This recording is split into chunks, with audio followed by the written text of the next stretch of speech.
Welcome to Another Opening, Another Show, a musical theatre podcast brought to you by Jane Feast and Jane Suter at Gawler Broadcasting Association here on Ghana Land. The premise of our show is to explore the great musicals of past and present, one at a time per episode. Our difference is that we're going to be using an advent calendar of shows, in that each month we open the door, hence another opening, another show, and see what lies behind it. At the preview session, we opened the first door and it revealed, take it away, Jane. Kiss Me, Kate. That almost sounded like you were singing it, but we're not going to do that because that would be Copyright. That's right. So we don't have Another Opening, Another Show as our theme tune, and this is how much we're allowed to sing of it. Da da da da. Can't even do pin. Just another ope. We will be talking about lots of glorious music over the coming months, and you will need to follow the program notes or head down your Google and get into a rabbit hole of Kiss Me Kate, Cole Porter, or Howard Keel, or all the things that this is going to prompt while we have this chat. This is episode number 1 of Another Opening, Another Show, the Musical Theatre Podcast. We encourage you to get onto the social media. We do Facebook and Instagram. And share to all of your friends. Yes, please. Because we're going to have a lot of fun and we hope you're going to have a lot of fun. And we welcome interaction as well. But, if you've got nothing nice to say, just scroll on by, as Bert Bacharach and Hal David didn't say. But no copyright. Well, they didn't say it, did they? They didn't, actually. No. You're quite correct. So, welcome to Kiss Me Kate, a musical about a play within a play, written by, music and lyrics by Cole Porter, and the writing credits are to Sam and Bella Spewack.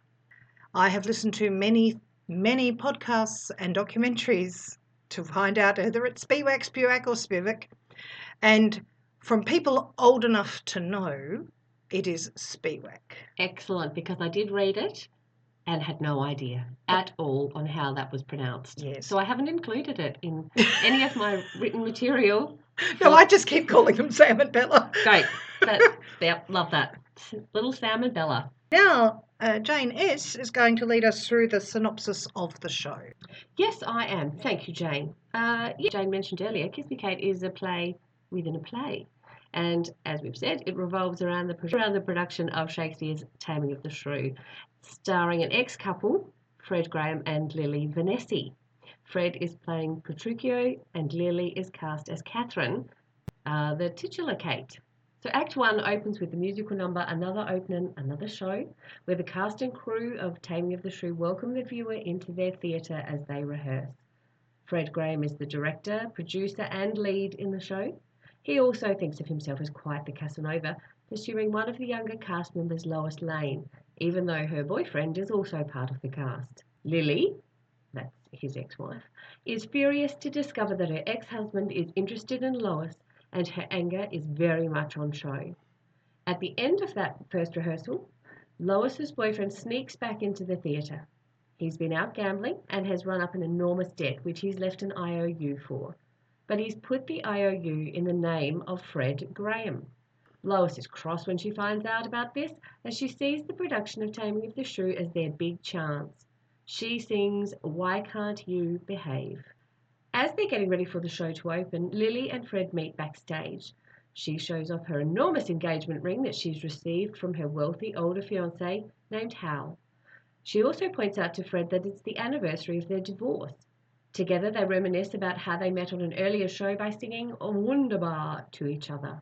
Fred is then accosted by the gangsters who work for the boss that Lois's boyfriend Bill left his IOU with. The gangsters want the money for their boss, but when Fred says the show must go on, they threaten to return after the show. While this gangster business is going on, Lily receives flowers in her dressing room with the stagehands and dresses telling her that they're from Fred. She's delighted, in spite of her fury with him that he's pursuing another woman in the show. She sings "So in Love." Fred learns that the flowers he meant for Lois have gone to his ex-wife Lily, and he tries to get them and the card that's with them back. However, Lily is so delighted with them, she takes the card on stage with her. The Taming of the Shrew begins on stage with We Open in Venice. The Taming of the Shrew starts with Baptista, a wealthy gentleman, unable to agree to his second daughter being married without his elder daughter being married first. And sadly for Baptista and for his second daughter Bianca, his first daughter Kate is disagreeable to the idea of marriage and men in general. Bianca seems like she's really not fussy about who she'll marry and sings Tom, Dick or Harry to her 3 suitors to indicate that she really doesn't have a preference. I will interject here and say I found that peculiar when I was watching it. I'm not a big Shakespeare aficionado. I didn't know that was part of the story and was quite overwhelmed by the fact that she'd just marry any old body. Anyway, you can cut that out. Well, that's fine. no, that's part. I think it's to show the difference between the girls because you weren't marrying anybody for love in those days. She has 3 suitors, and in their lyrics, they show that they're 3 different kinds of man. The first one is a self-made man. The next one is a bit of a gambler and a chancer, so he's got money now, but who knows. And the third one is a thoroughbred, but he has a decaying family tree. So they'll have the title but no money, and you'll be left with a death tax. That's Understand. So she's got. Shakespeare presumably is saying these are your choices. Your choice is to be an angry spinster, yes, and have your own actual standards, or you're left with Tom, Dick, or Harry. Yes. And you just choose which one might be the best outcome for you, not a love outcome, just where can I see my life going with this guy? Hope for the best. Yeah. Yeah. That is actually a very good insight. Petruchio, who's played by Fred, wants to marry into money. So the other young men work together to help him ingratiate himself with Kate's father, Baptista, to seek Kate's hand in marriage. Kate couldn't be less interested and sings I Hate Men to everyone to make her views as clear as possible. After this largely ignored statement from this young woman, Lily leaves the stage and has the chance to read the card that came with Fred's flowers. She's outraged to discover the flowers were meant for Lois. Storm's back onto stage, berating Fred. The rest of the cast stay in their Shakespearean characters as they work towards the arrangement of Kate and Petruchio's nuptials. As this goes on, Lily tries to slap Fred, but he takes her and spanks her on stage. They then continue to fight off stage. Lily says she's leaving the show and calls for her fiancé to come and collect her. Fred tells the henchman of the gangster that if Lily leaves before the show has run its week-long season, he won't be able to pay them what they're owed. They threaten Lily and make her stay with the show at gunpoint. A dance number follows after that. The next scene then sees Kate and her money-hungry suitor married. The gangster's henchmen are now part of the cast in Shakespearean costume, ensuring that Lily stays in the show. Petruchio begs his new wife for a kiss, and she refuses. He sings Kiss Me Kate, and in the end, steals a kiss. Act 2 of Kiss Me Kate then opens with a song called Too Darn Hot, sung by the cast and crew in the interval of their performance of Taming of the Shrew. Act 2 shows the hard work that Petruchio is putting into taming his shrew of a new wife. She, however, isn't having a bar of it, and he's somewhat regretful that he's married a woman who doesn't just do exactly as instructed. He sings Where is the life that late I led, in lamentation of the wonderful bachelor life he's left behind. While this is happening on stage, Lily's fiancé turns up off stage to help her. He meets Lois backstage, and she recognises him as a former flame of hers. They agree not to tell Lily, but Bill overhears and challenges Lois about her faithfulness to him. She performs Always True to You in My fashion. So she's saying to him, why can't you behave because of his gambling? And then in Act 2, oh, but it's okay for me to have flings all over the place, but I love you. Flings aren't gambling, Jane. Come on. It's all about the money. Come on, man. Lily tries to tell her fiancé that she's being forced to stay at the theatre against her will, even at gunpoint, but he doesn't believe her. Fred, who's also backstage by this point, makes several pointed remarks about how dull her life will be if she marries her fiancé and leaves the theatre behind. Hal hands it up in the role of an old sugar daddy. The gangsters, meanwhile, discover that their boss, for whom they're collecting on the IOU, has died, and so the IOU is invalid. Fred is off the hook. The henchmen try to leave the theatre, and Lily leaves shortly after them now that they aren't forcing her to stay. However, she leaves without her fiancé Howell. Fred again tries to keep her there. His effort to leave the theatre proved fruitless, and they somehow get themselves on stage where they perform a comic ode to Shakespeare. Brush up your Shakespeare. The company performing The Taming of the Shrew are now ready for the finale, which features the wedding of the younger sister, Bianca, played by Lois, and her beau. Kate is not on stage at the start of the scene, but makes a dramatic entrance, where she is asked to mend her shrewish ways once and for all. In response, she sings, "I am ashamed that women are so simple." Pause for massive eye rolling. What is that about? And then Fred and Lily reconcile wordlessly on stage. Yes, the art to doing the ending of the piece to any, or really to any woman ever, but certainly a post-1950s audience, is in the acting. She is coming back to Fred. Now, Lily is coming back to Fred. She is singing this thing from the Shakespeare quote, like directly from the Shakespeare. "I am ashamed that women are so simple to offer war where they should stand for peace." It is questionable even in the shrew. So you have to have a good actor showing the audience that she does not agree with what she is spouting out. This is her paid gig.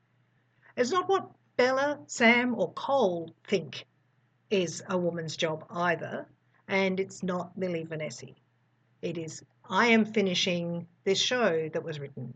It was, within this show, written by Fred, that Lily has to say this and put her hand under his foot. Where do we go with that? Now, usually it's just communicated through the body language of the Kate. In 2019, the Broadway producers saw that this was not nearly feminist enough and hired Amanda Green, who is the daughter of the famous Adolph Green of Commsman Green, who's written many successful musicals, and is a writer in her own right, to come and feminise the language. Some of it is successful. This one, she changes it to "I'm ashamed that people are so simple to offer war where they should offer peace," and is really criticising the villagers all around them. That's how that's being delivered. But as it goes on, it becomes less, to me, sensible in relation to what's come before in The Taming of the Shrew. Yes, and I think you're right. I think it's the fact that the play is called The Taming of the Shrew. That in itself has all kinds of problems Yeah. that you can't fix by changing a couple of lyrics. But at the same time, do you need to change it because it's Shakespeare and that's how it was written and was appropriate hundreds and hundreds of years ago? Absolutely. Yes, they also needed to change when Baptista says at the beginning, "I need to find a man who has fed her, wed her, and bed her," which is a pretty off-putting. Dad of a teenage daughter saying that. That's what I'm thinking. Imagine a dad our day. That. Yes. Do we do Kiss Me Kate if we need to change all of the stuff that is not to our taste anymore? A lot of the audience would not have noticed. I was watching a different version the other day where lines were changed. I don't see anything wrong with what was there before. It wasn't an opinion about women that they were offering. They just had changed that rhyming couplet. I can't for the life of me think why. And as someone who has played a lot of this music, I just thought that's just odd. Yeah, a change for change's sake. So change is necessary. I think a lot of the reason we haven't seen many productions of it is partly because of a perception of its sexist stance rather than a knowledge of what it really is. And also, it's awful from a casting point of view. 2 women plus the maid who gets to sing a little bit of another show. Yes. So 3 women and 7 men. Now, in a community theatre setting, that's topsy-turvy. Absolutely, in a community theatre setting, that is 100% the inverse of what we really get. More likely turn up. Correct. But ever since the late 90s, I think, I have had an image in my head of when I do this show, even though at that time I was a late teenager, but I was planning it. When I do this show, I'd like to cast women as the gangsters. Still gangsters in their sharp suits, but female actors. And it occurred to me, and I can't remember what I saw, but I thought at the time Whoopi Goldberg and Ellen DeGeneres in sharp Cute. suits being the gangsters. I don't know, my gangster suddenly went to the East End just then, but anyhow, I don't know what the Baltimore rough accent is. Sure. And do you know what? I actually picture them as New York toughs anyway, not Baltimore. So who knows? Yeah. Oh, well, I think that's from the movie. You Okay. might, because I think it's the New York version in the movie. I didn't get the feeling that. Look, it could be. Yeah. Boss. Yeah. So, and anyway, whatever accent you can do that tells you gangster, go with that one. Particularly in a community theatre setting. Absolutely. So, I would cast us as the gangsters. You and me, Jane. Yes. Oh, that would be amazing. Yes. In the far off distance, because also we can be any age over 40, as long as we can do the mild slapstick that they need to do. Sure. But it really, that would solve an on-stage presence issue. That would redress the gender balance. Because what was also Beautifully. interesting about this 2019 version where they feminised it, they're so concerned about all this misogyny, quotes, that they got Amanda Green to change the words. So I've done kind of a history of the show, Great. of the creation of the show. Now, Fantastic. dear listener, Kiss Me Kate, the play within the play that they are performing is The Taming of the Shrew by William Shakespeare.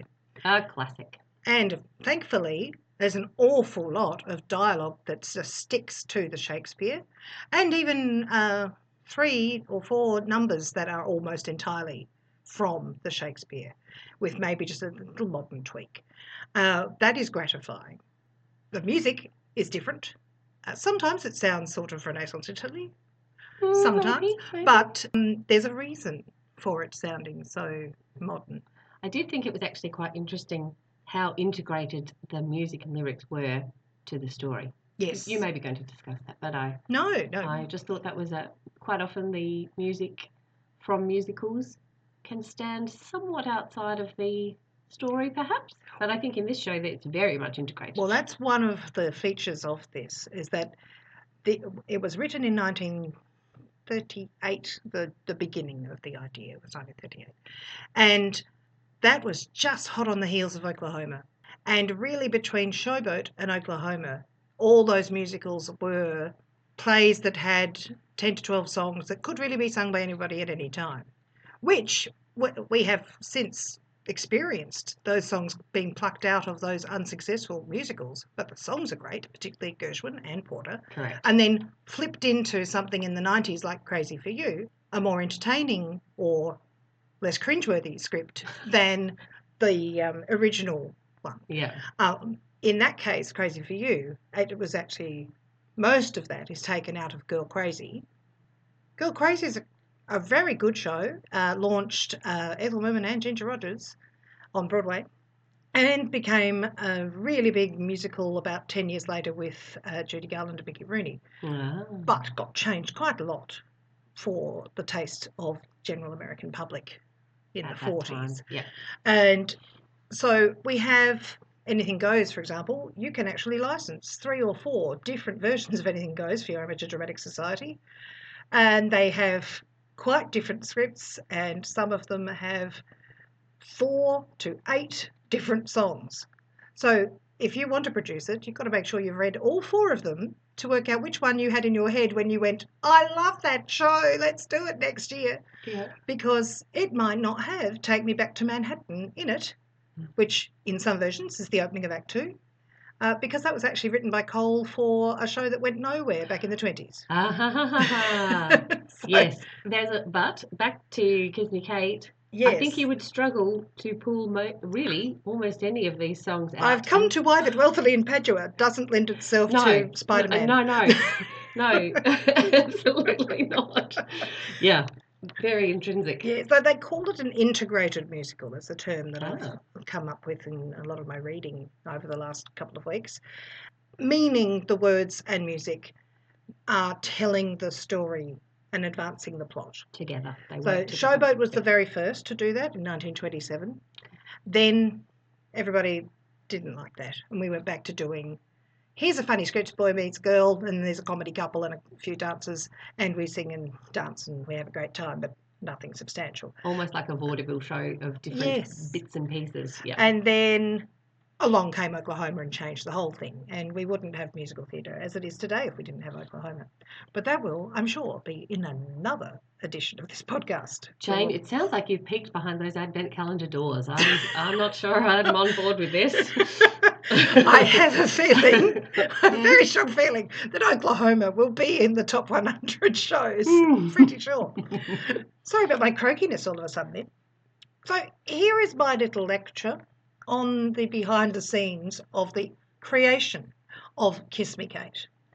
In 1938, a stage manager called Arnold St. Subber, whose father was a major ticket sales agent in New York City, was working backstage on a version of Taming of the Shrew, which starred the very famous acting couple of Lunt and Fontanne, and there is still a theatre called after them in New York to this day. They did a, quote, jazz version of the Taming of the Shrew. So they had very, very modern music, underscoring the massive emphasis on the slapstick, them hitting each other a lot. The aggressive physical violence. Yes, right. They really did play into all of that aspect of the Taming of the Shrew. Not really delving into characterisation and what makes her so mad about being married off to who knows who. They just were fighting. The audience were heard to say, or one matron patron, as we shall call her, said, "But it isn't Shakespeare, is it?" Now that was on tour in Philadelphia when St. Supper was working backstage. Over the years, he just put that little germ in his head about the Taming of the Shrew.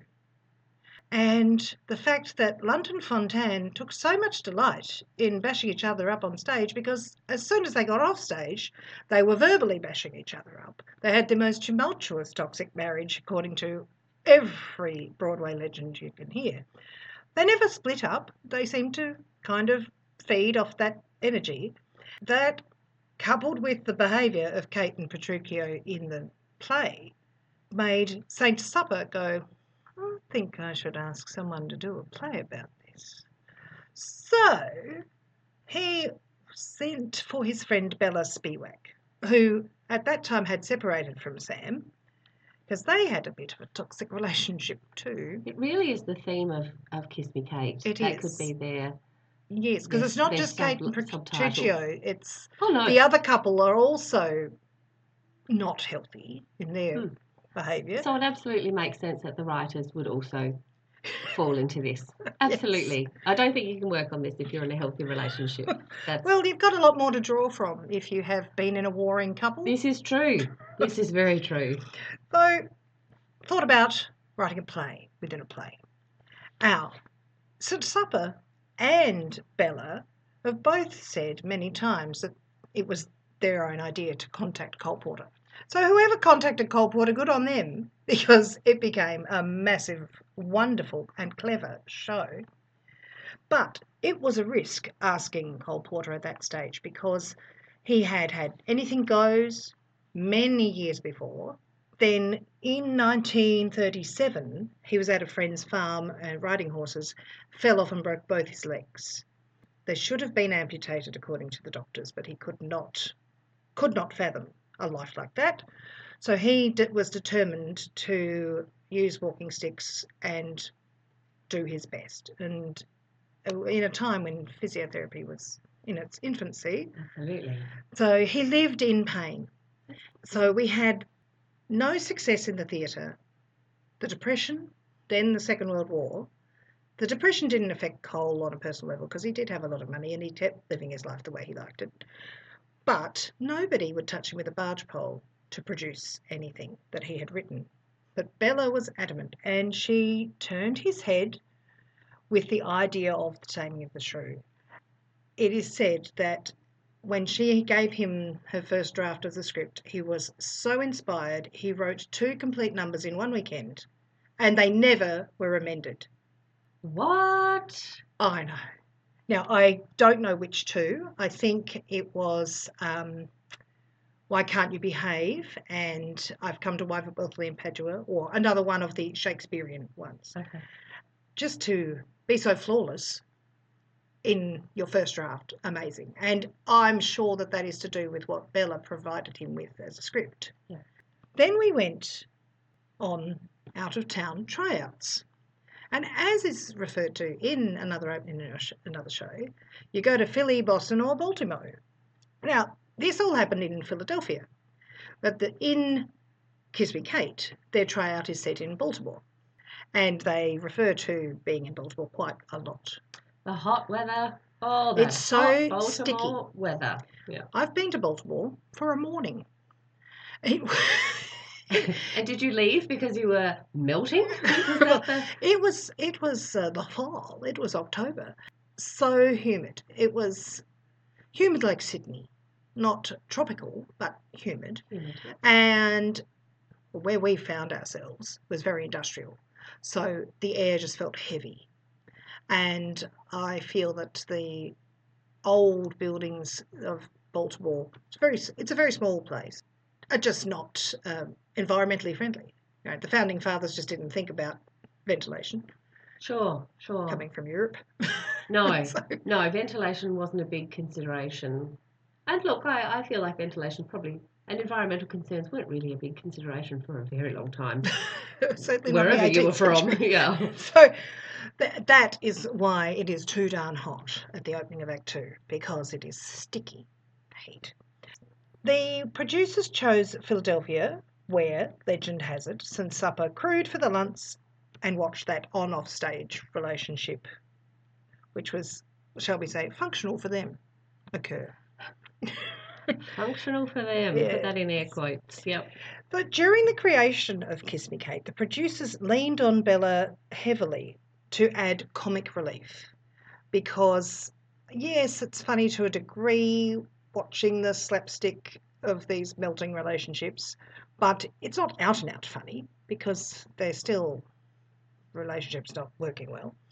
So it is reported that St. Supper, probably reported by him, had the idea of adding in some gangsters, and that Bella should ask Sam to come, her soon-to-be ex-husband, to come and write the comedy parts. As Bella says, she insisted on having Sam, and she insisted, apparently, on having his name in the credits before hers, even though she wrote at least 75% of the show. Right. Why did she say why? I haven't found that, but maybe if I went on a deep Bella Spewack dive, I might find her reasons. Whatever her reasons, that is what she did. So in my childhood, I grew up with the score in our house. In my mind, it says, Kiss Me Kate by Cole Porter and Sam and Bella Spewack. Lucky Sam. In the time of out-of-town tryouts, which don't really exist anymore, these days they would rather it all happen on Broadway and do a month of previews because of the cost element of moving sets and all the people to Philadelphia or Baltimore or whatever. That doesn't allow for that privacy of, oh, gee, that number's a stinker, let's just chuck that, because everybody's around now, and now everyone's got their phone on, even when they shouldn't, taking snippets from backstage and then taking it over the road to rival producers or what have you. The tryout was a fabulous idea and a great way for creatives to keep it under their hat while they fiddled around. There was no fiddling to be done. This is the first and last show that I'm aware of where the out-of-town tryout is exactly what you saw on the Broadway stage. Wow. Nobody cut anything. Wow, that's quite amazing. Yeah. And that's because of this absolute dream team of Bella Spewack and Cole Porter and a bit of Sam. A little bit of Sam. Just a sprinkle. I mean, yeah. To give Sam his due, those gangsters are a marvellous creation and incredibly funny. So I'm so glad whoever asked him to come and do it did it.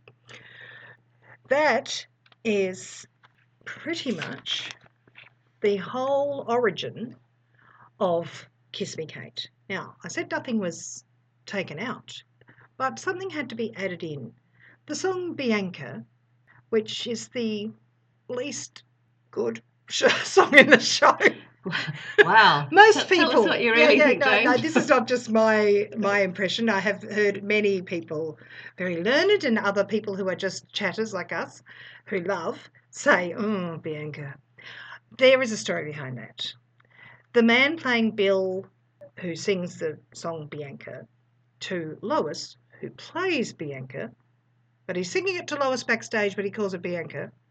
He couldn't really sing. He was hired to be a dancer. His acting was fine, but he kicked up a stink because he didn't have a solo. And so we gave him a solo, but we gave him a solo that only played to his strengths, which were few. So it doesn't have the most inspiring melody because he didn't have the capacity to sing like Alfred Drake or anybody else in that show. That's why it's not the most fabulous part. That is interesting. I have seen productions where they have kind of minimised the song, or the singing of the song, I should say, and because he's a dancer, created a big dance number out of it. Our friend Selena told me the other day that she saw it in London in the probably in 2001, but it's the 1999 production, where the man playing Bill was just a most amazing dancer and was kind of climbing up the walls like Fred Astaire did with the magic of a film, but he was doing it in reality up the walls. Totally changed that number. Right. So yes. I think that's the way to deal with it. If you've got a marvellous singer, he could probably pull something great out of it, because, if you had Frank Sinatra singing Up in the Teapot, it still would have been something wonderful. Well, that is probably the weakest part of that show. It's better than a lot of secondary male lead solo numbers in lots of other things. Yeah. I can only, it's a marvel that this show was written so quickly and so well and never got tinkered with. There was a wonderful story. Lisa Kirk, who played the original Lois/Bianca, she was at the opening night party, and now remember that Cole had been living in pain and forced himself to be ambulant. He was so buoyed by the success of this show, because this was back in the days when people actually thought about giving a standing ovation, not just every time they went to see a show. This is the thing these days. Maybe shows these days are just that good, Jane. Yeah. There you go. Okay, carry on. Move on. Yep, keep going. Yes, but this is not on the production value of a show. This is on the writing of a show. When it's a premiere. See, we don't get to experience premieres, particularly in Australia, very much. So what they're applauding was not how good that thing was. Did the chandelier swing down? Was the dancing great? Now, all of these things may have occurred, but what they were applauding was the writing. Yeah. And Cole was on cloud nine because he had been told that this might just not fly, no matter how good he was, because of people's opinion of him over the last 15 years, with minimal output, and what there was a bit not fabulous.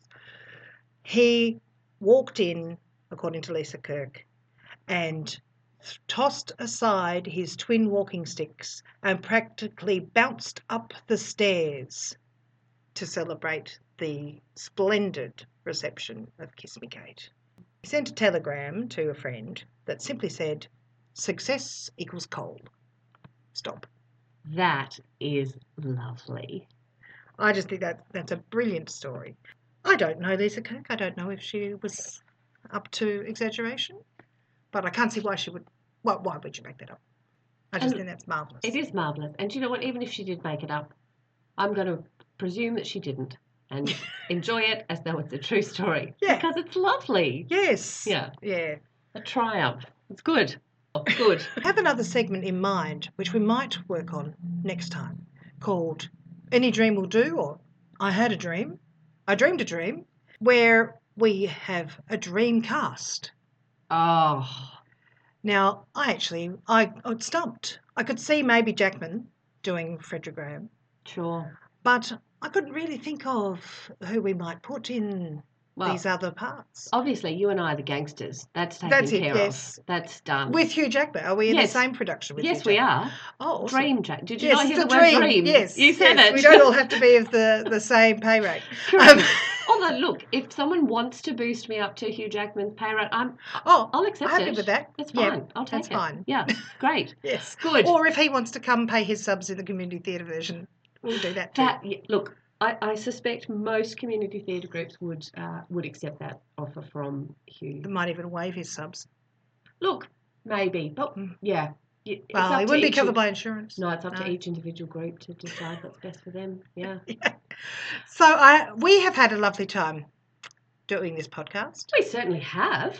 And it is now time to go behind the next door and reveal what next month's show is. Do we have a door sound effect to put on our... You can insert that here later when the editing's done. Oh, Jane, that was amazing. Oh, no, it wasn't a door. That was just my bones. Here we go. Here we go. Here we go. It is... Guys and Dolls. Guys and Dolls. Fantastic. Another classic, Jane. Love it. Maybe next time we'll start with our dream cast and then we'll... Maybe. Hugh Jackman, I suspect, is going to... Well, yes, he could. Yeah. Get a bit long in the tooth. I'd accept it. If he's willing, I'm on board. Oh, okay. Yeah. We also have to look for parts for us. Yes, well, yes, absolutely. All right. Lovely to chat and hope it was a lovely time listening to us. Thank you, listeners. Hope you've enjoyed. And tell everyone you know Everyone. that you love it. Don't tell them if you don't. No, do tell them and make them listen anyway. Tell everyone. Yeah. Yeah. I'm not fussy. Don't tell them to contact us, though. No, that's right. Listen and then shush. Yeah, great. Thank you so much, dear listener. Bye-bye.